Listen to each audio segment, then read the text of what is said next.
کلام مقدس میں سے ہمارے لیے آج کی تلاوت اشعیاء نبی کا صحیفہ، اس کا 10واں باب، اس کی 5ویں آیت سے 7ویں اور 13ویں سے 16ویں آیت۔ اشور پر افسوس، وہ میرے غضب کی چھڑی اور لاٹھی ہے، اور یہ ان کے ہاتھ میں ہے۔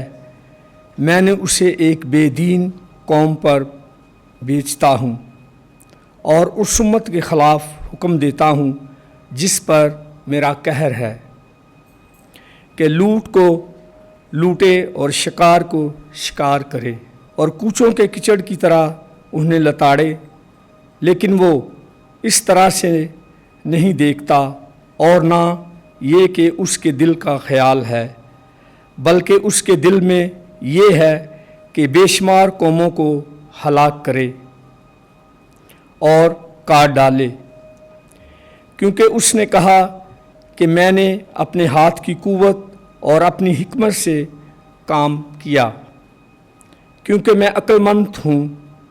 میں نے قوموں کی سرحدوں کو سرکایا اور ان کے خزانے لوٹے، اور میں نے تختوں پر بیٹھنے والوں کو نیچے اتار دیا، جس طرح کوئی بہادر مرد کرتا ہے۔ اور میرے ہاتھ نے قوموں کی ثروت کو گھونسلے کی طرح پایا، اور جس طرح کوئی پڑے ہوئے انڈوں کو جمع کرے، میں نے ساری کی ساری زمین کو جمع کیا، اور کسی نے پر نہ ہلایا یا چونچ کھولی یا چہچہایا۔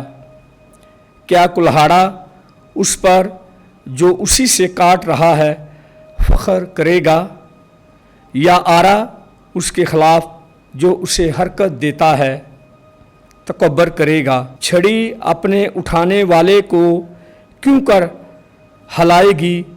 جو لکڑی نہیں ہے اسے لاٹھی کیوں کر اٹھائے گی؟